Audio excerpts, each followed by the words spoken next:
تم سے ایک لڑکا قابو نہیں ہوا، تم سے ایک سانس ہینڈل نہیں ہوئی، اور تھا ہی کون؟ شاید میں واقعی ایک ناکام انسان ہوں، میں نہیں کر سکی یہ سب، میں اپنی لائف نہیں سیدھی کر سکی۔ لیکن آن دا ادر ہینڈ میں یہ ضرور کہوں گی کہ اگر میں آج بھی زندہ ہوں، مجھے اکثر کہا جاتا ہے، جو لوگ جن سے میں دم کروایا کرتی تھی وہ بھی مجھے بولا کرتے تھے، پیر صاحب کہتے تھے کہ جتنے تم پہ حملے ہوتے ہیں، یہ جتنا کچھ تمہارے ساتھ ہو چکا ہے زندگی میں، یا جناتی تعویذ یا کالے جادو تم پہ ہو چکے ہیں، جس طرح تمہارے باڈی پارٹس افیکٹڈ ہیں، تم زندہ صرف اسی وجہ سے ہو کہ تم نماز اور درود پڑھتی ہو، ورنہ شاید تم کب کی، بے شک اللہ تعالیٰ جانتے ہیں ایگزیکٹ وقت کب کا ہے انسان کا۔ اور لوگ اس طرح کے نیک بھی ہوتے ہیں یہاں پہ دنیا میں، کہ جب میں نے آپ کی ویڈیوز دیکھی نا تو مجھے اتنی موٹیویشن ملی کہ میں نے نیت کی کہ میں 1.25 لاکھ دفعہ درود شریف پڑھوں گی۔ تو سب سے پہلے میں نے درود ابراہیمی پڑھنا شروع کیا۔ جب میں نے آپ کی درود ابراہیمی کی ویڈیوز شروع کی تو میں نے نیت کی، اور کچھ منتھ مجھے لگے، اور وہ پھر میری روانی ہو گئی، اور الحمدللہ میں نے 1.25 لاکھ وہ کمپلیٹ کیا، اور مجھے دل کو سکون ملنا شروع ہو گیا کہ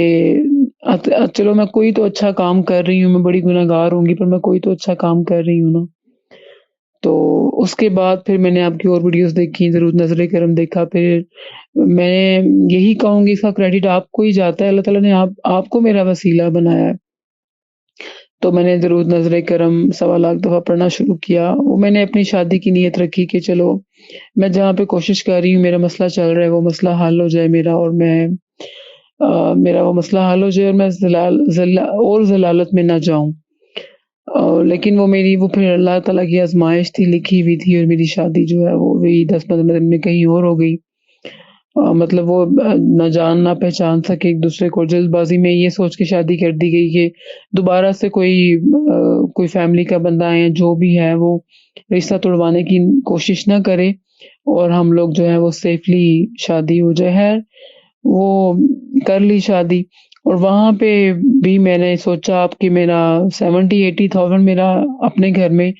درود نظر کرم کمپلیٹ تقریباً ہو چکا تھا، بٹ 1.25 لاکھ نہیں ہوا تھا۔ وہاں پہ کچھ دن میرے بھی گزرے تو میں نے سوچا اب میں گیسٹ وغیرہ فری ہو گئے سب کچھ، تو اب میں دوبارہ سے درود نظر کرم شروع کرتی ہوں، اور میں اپنا کمپلیٹ کرتی ہوں وہ سارا 1.25 لاکھ تک میں نے پورا تو کرنا ہے۔ اللہ کی رضا ہے کہ چلو میری شادی تو ہو گئی، اللہ کسی میں بہتری ہوگی، یہی میرے لیے ہم سفر ہوگا، اللہ پاک نے ان کو ہی چنا ہوگا میرے لیے۔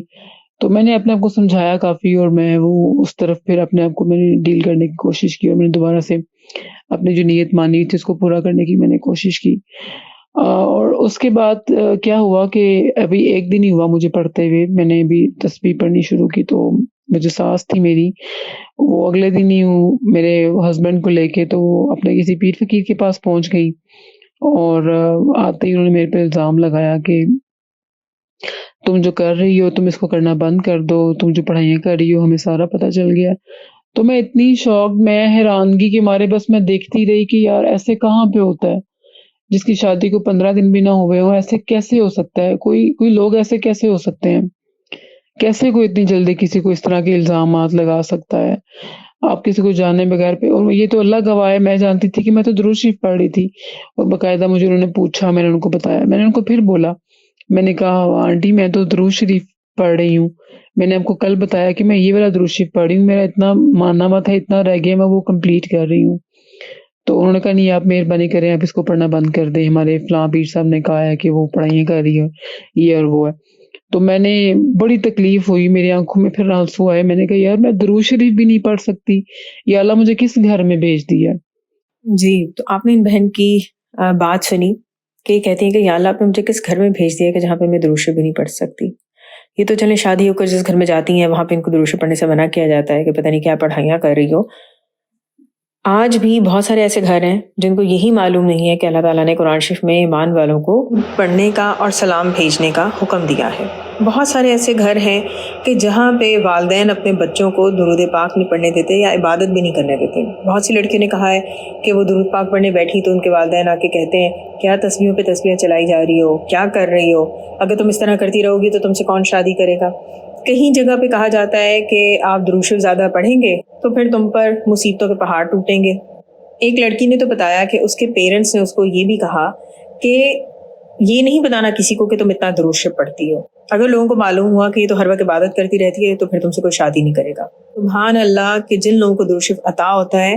ایسا عطا ہوتا ہے کہ ان کے گھر والوں کو معلوم بھی نہیں ہوتا کہ درود شریف پڑھنے والے ان لوگوں کو حضور پاک صلی اللہ علیہ وسلم کی زیارت سوتے جاگتے میں ہوتی ہے۔ تو درود شریف کو اپنی زندگی کا ضرور حصہ بنائیں، لوگوں کو چھوڑ دیں لیکن درود شریف کو مت چھوڑیں۔ دعا ہے کہ اللہ تعالیٰ ہم سب کو دنیا اور آخرت دونوں جہاں میں حضور پاک صلی اللہ علیہ وسلم کی محبت، قرب اور دیدار ہر لمحے اور ہر پل میں عطا کرے۔ آمین ثم آمین۔ الصلاۃ والسلام علیکہ یا رسول اللہ صلی اللہ علیہ وآلہ وسلم۔ السلام علیکم ورحمۃ اللہ وبرکاتہ۔